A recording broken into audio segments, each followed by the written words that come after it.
Bonjour à tous et bienvenue sur Développement Facile. Donc on continue ensemble cette série de cours dédiés au framework jQuery Mobile. Donc là vous allez découvrir les événements qui sont disponibles dans jQuery Mobile et que vous pouvez utiliser à votre avantage pour créer des applications très interactives avec vos visiteurs.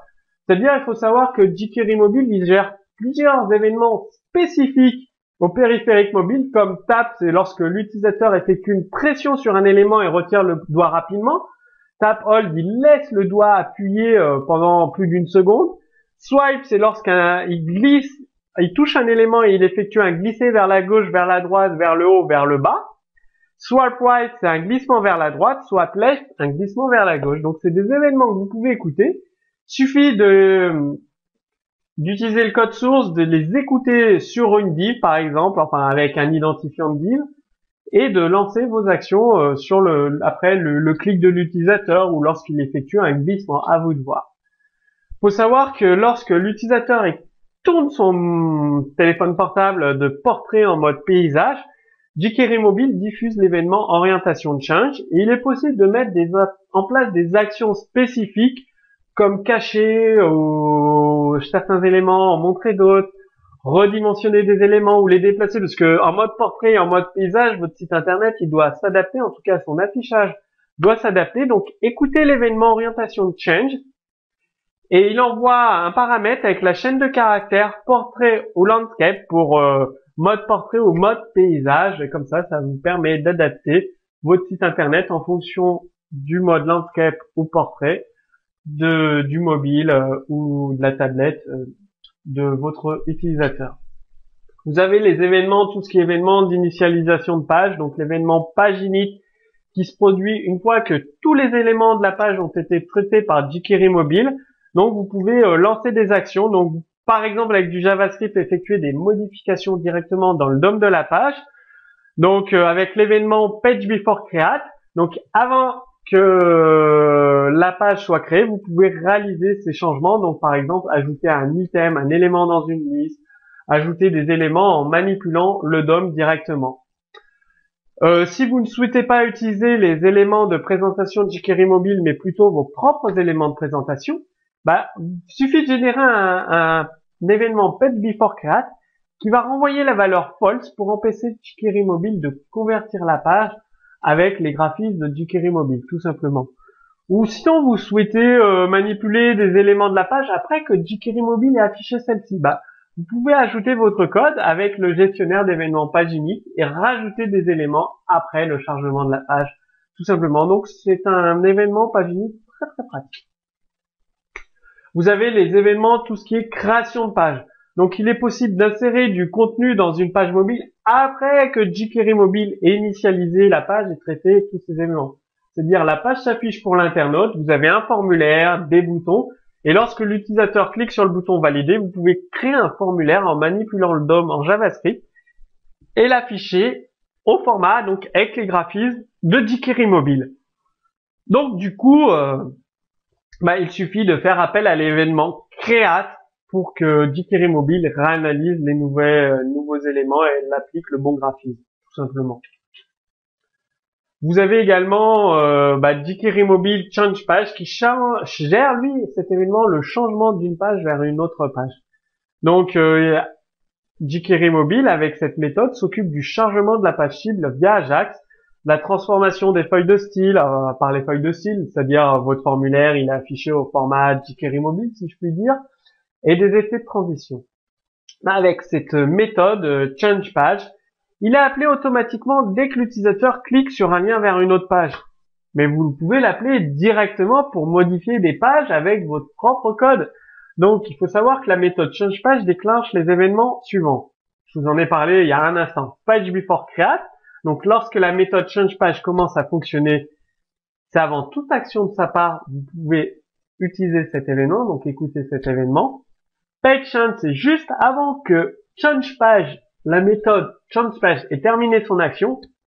Bon, à ce stade, la page cible est déjà chargée, la transition effectuée et l'affichage est effectué. Mais vous pouvez encore changer des éléments, c'est-à-dire la page a été affichée, traitée par jQuery Mobile, vous vous pouvez, en écoutant l'événement page change, ajouter des éléments dans votre page, modifier le DOM. Et page change page, c'est diffusé lorsque la méthode change page n'a pas pu charger la page cible dans le cas d'une erreur 404, page introuvable. Là également, vous pouvez modifier le DOM en écoutant l'événement page change page. Vous pouvez lier tous ces événements à des gestionnaires d'événements, comme je vous l'ai dit, pour intervenir avant ou après le chargement d'une page. Donc ces trois événements que je vous ai présentés passent en paramètre au gestionnaire d'événements l'objet événement lui-même et un objet data qui possède deux propriétés. Tout page, c'est l'URL de la page cible ou un objet qui contient l'élément DOM du data role page de la page cible. Et option, la deuxième propriété, c'est un objet qui contient des propriétés pour le changement de page, par exemple l'effet de transition et le type qui détermine si la requête doit être faite par la méthode get ou post. Bon, l'événement page before change est très utile car il vous permet d'intervenir chaque fois que jQuery Mobile change de page. Donc si vous souhaitez, je sais pas, faire du Google Analytics, un compteur, modifier des pages à la volée, utilisez l'événement page before change. On regarde ensemble un exemple de code source. Comme je vous le disais, j'ai personnalisé avec une classe jQuery Java classe CSS jQuery qui est ici, jQuery mobile, avec la taille de la police, tout simplement. Et j'ai modifié un paramètre par défaut, erreur lors du chargement de la page, je l'ai francisé une bonne fois. Alors là, j'écoute des événements, c'est-à-dire ça ajoute un item de la liste avant la modification des balises par jQuery mobile. Donc add before module 4, il est ajouté ici, avant les modifications sur l'événement page before create. Donc on appelle la méthode on, en fait, tout simplement. Sur dièse home, c'est-à-dire la page, elle a un ID home, la page jQuery mobile, quoi, la page affichée dans la tablette ou le smartphone de l'utilisateur, ID home, tout simplement. Ensuite, qu'est-ce que je fais d'autre? Je rafraîchis la liste parce que avec l'événement page init, donc après que jQuery mobile ait effectué tout le traitement des balises, eh bien, j'ajoute un élément. Donc, si je recharge la page, voilà, c'est en direct, hein, c'est instantané. Et je rafraîchis, parce que si je ne rafraîchis pas, qu'est-ce qui se passe? L'élément, il est au vieux format classique HTML et pas au format jQuery, tout simplement. Ensuite, home, c'est toutes les actions tactiles, donc l'écoute des actions tactiles sur cette balise.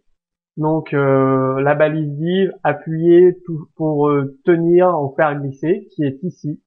Appuyer, appui tenu, glissement droite, glissement gauche, et les différents glissements qu'il peut y avoir tout simplement. Donc ça c'est le tactile, ça simule le tactile bien évidemment parce que je suis sur un ordinateur de bureau, hein. Donc le tactile est simulé avec les événements qui sont envoyés ici grâce à ça, append, pour compléter la balise glissement droit, glissement gauche, le clic, V-clic, glissement, le clic tenu, le clic rapide. Voilà. Qu'est-ce qu'il y a d'autre? C'est en cas de changement d'orientation d'écran, mode portrait, mode paysage, mode portrait. Donc on écoute l'événement orientation change, tout simplement. Et ici, sur un clic, eh bien, on va créer un formulaire, tout simplement, et le rajouter dans form content. Il y a une div qui s'appelle form content, qui est ici. Donc, il y a un bouton qui s'appelle ici ajouter une alerte. Ça ajoute une alerte quand je clique. Une liste dynamique. Ça ajoute une liste dynamique quand je clique, tout simplement. Et là, le formulaire, quand je clique, ça ajoute un formulaire que vous pouvez bien évidemment valider. Alors, je vous montre le message d'alerte, la liste dynamique qui est créée. Donc, je recharge la page pour vous montrer la création de la liste dynamique. Ceci. Voilà. Alors, comment ça se passe, la création de la liste dynamique? Eh bien, c'est justement ici, page before change, vous écoutez alerte, case alert. Donc, dans le bouton ici, data role bouton, data init, href alert, hlist product. Donc, vous avez mis des liens HTML dièse alerte, dièse quelque chose, dièse identifiant, on va dire. Bien, avant que la page soit modifiée, on capture la page, on récupère son URL, on récupère le hash de l'URL, donc l'identifiant, et on modifie la page.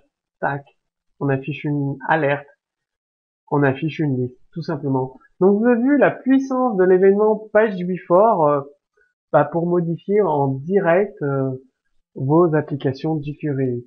Donc à travers ce cours, vous avez vu les événements qui sont très très puissants avec jQuery mobile pour modifier vos pages en direct avant d'appeler la page suivante. Donc c'est vraiment un exemple simple, mais à travailler avec à partir de ces exemples simples, vous pouvez créer des applications jQuery mobile vraiment très très avancées. Donc vous retrouverez le code source sous ce cours vidéo, comme d'habitude.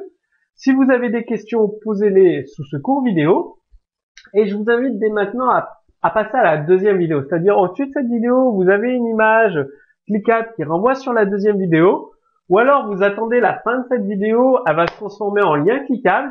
Et donc, dans la deuxième vidéo, vous allez avoir la possibilité d'accéder à tout ce qui est nécessaire pour que vous puissiez utiliser et connaître jQuery, toutes les possibilités du framework jQuery, de jQuery 8, jQuery mobile, du framework Dojo. Donc tout cela est expliqué dans la deuxième vidéo. Donc attendez la fin de cette vidéo, elle va se transformer en lien cliquable et vous pourrez accéder à la deuxième vidéo. En attendant, je vous dis à tout de suite sur Développement Facile.